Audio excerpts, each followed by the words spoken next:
This guy and his wife, well, they're getting in their car to leave their home. But an armed robbery crew, they have other plans. Watch how fast this turns deadly. And I'll walk you through all of the many excellent things that this intended victim did very well.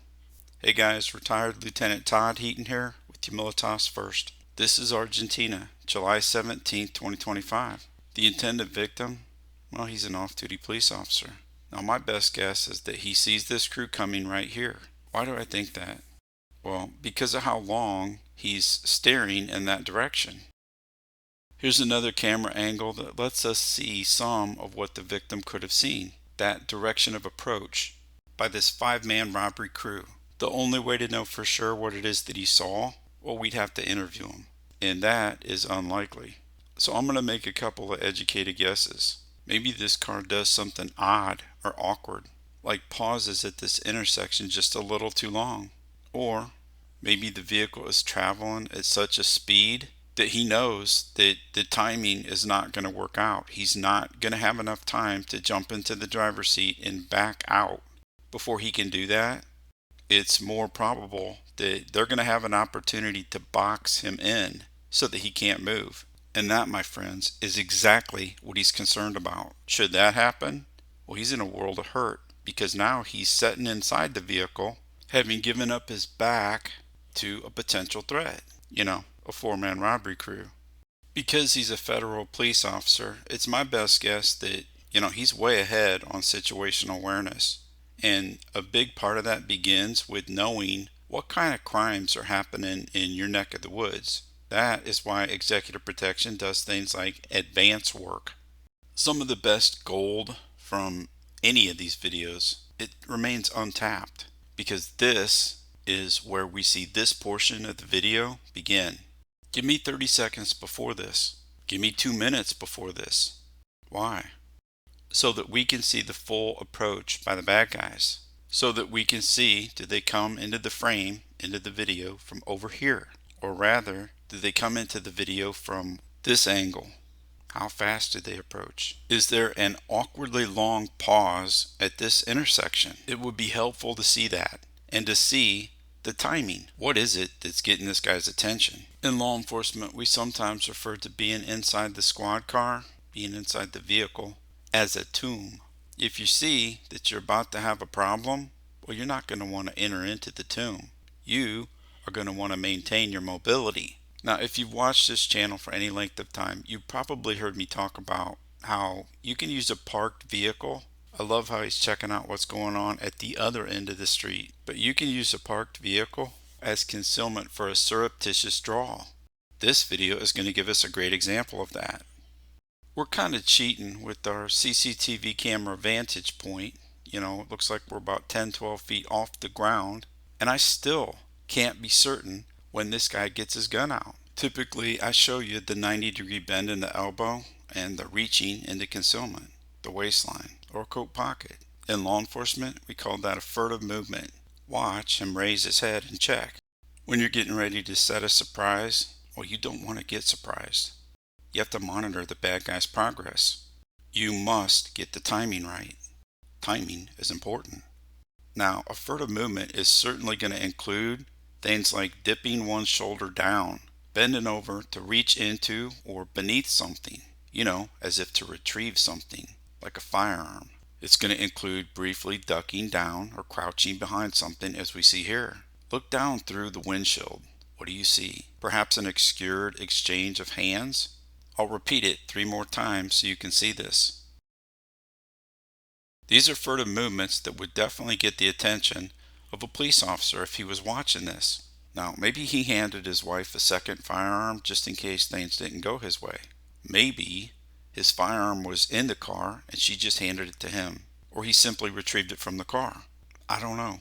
Only they know what transpired in this lead-up time, this spin-up to the gunfight.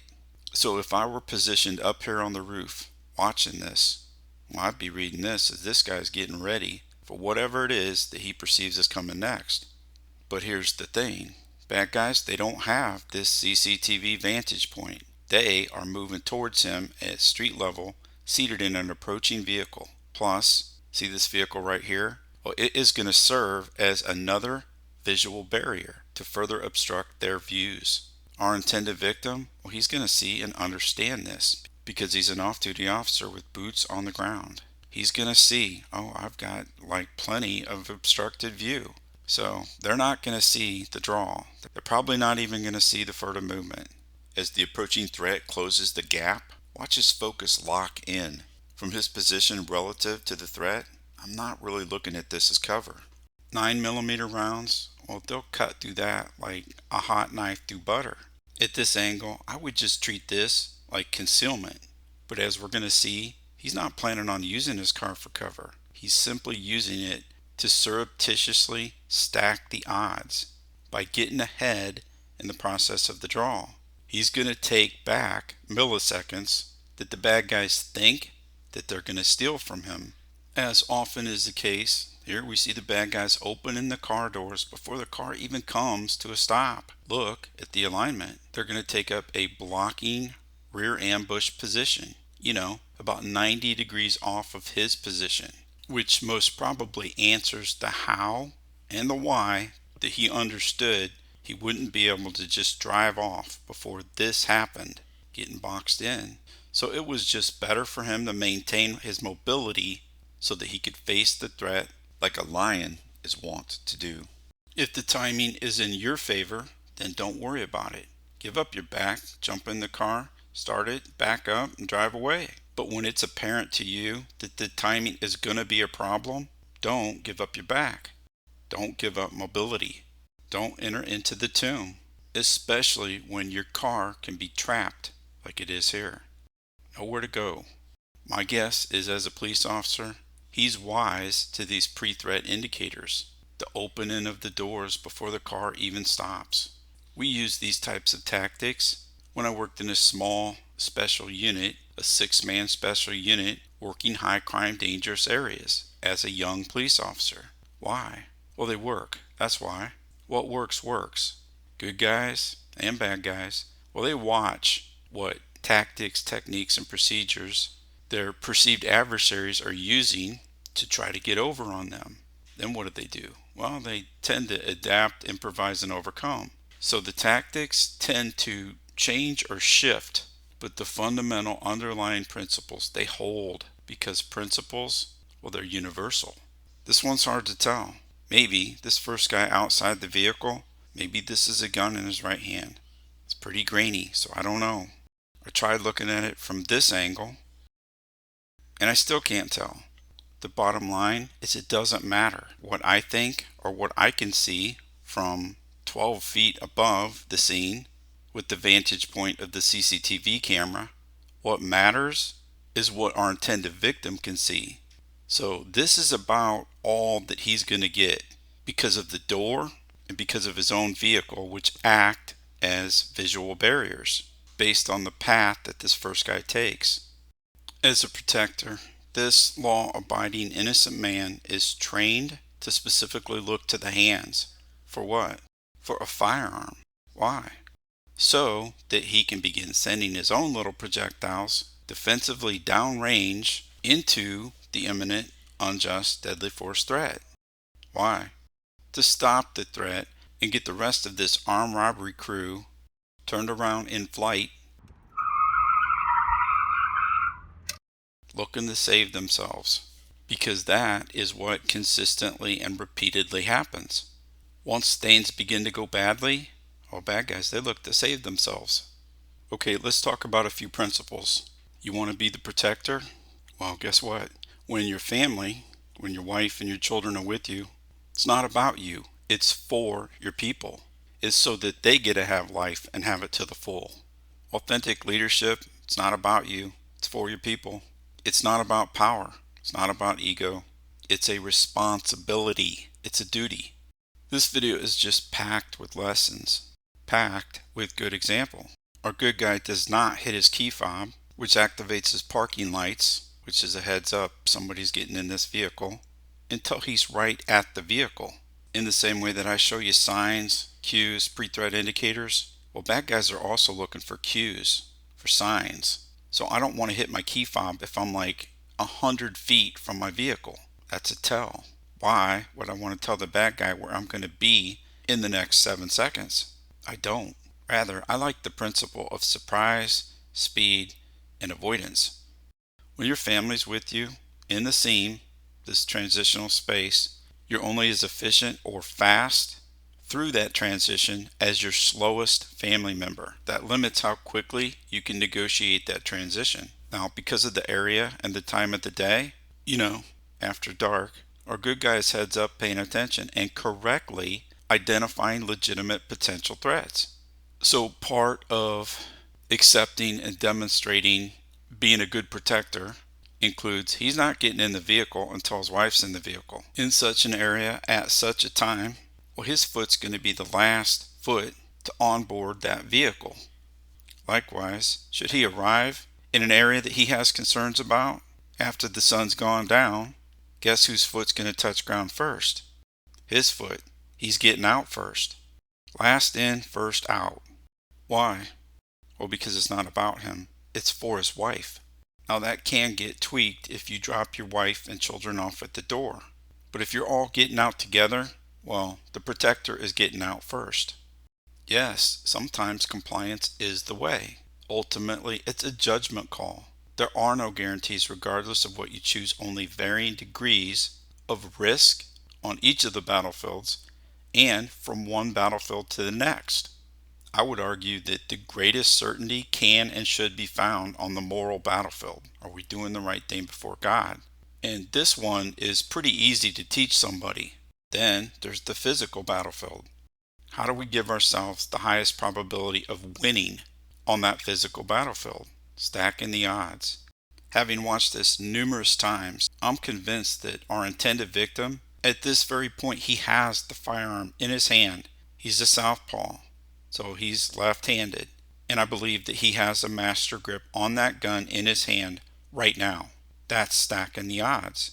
And here's the key. He is far ahead of where these bad guys expect him to be. You don't want to be where they expect you to be. You want to be ahead of that.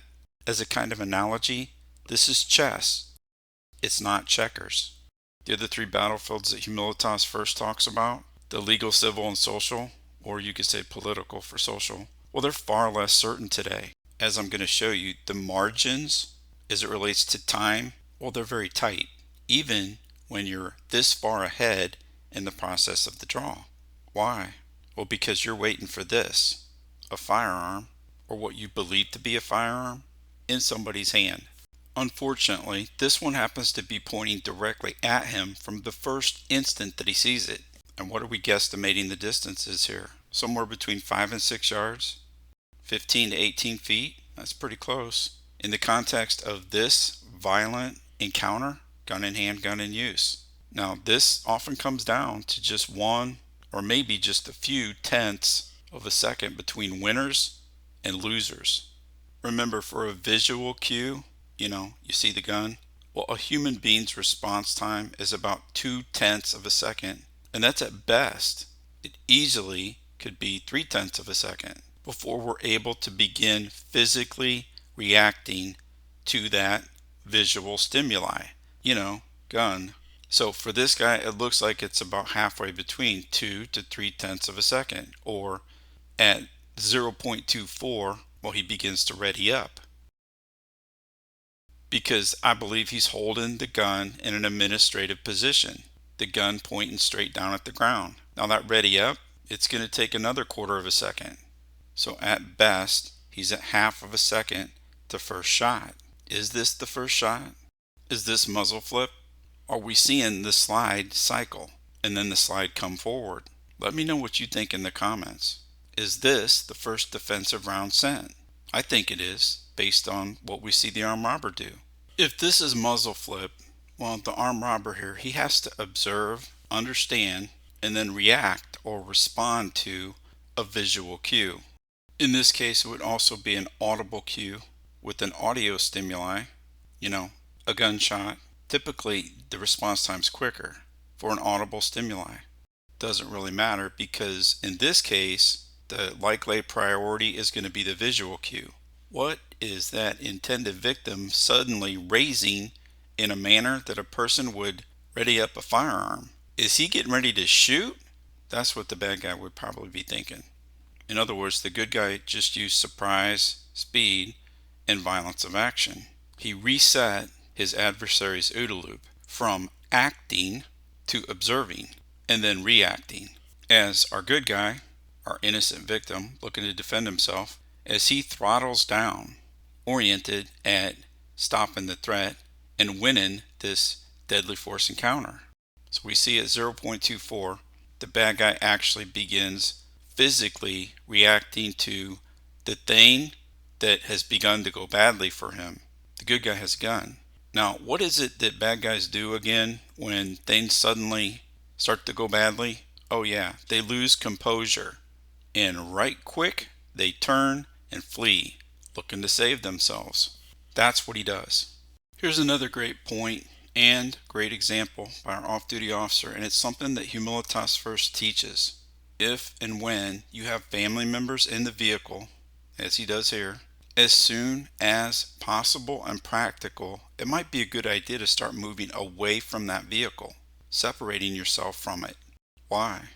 Well, because you have family members inside the vehicle. Yes, if possible, at the start of all of this, then I would want to use that vehicle as concealment to get ahead in the process of the draw. But if I choose to do what he did, I don't want the bad guy's little projectiles coming anywhere near my wife and children. And as we saw, he immediately started to move away and was also doing a kind of retreating bill drill.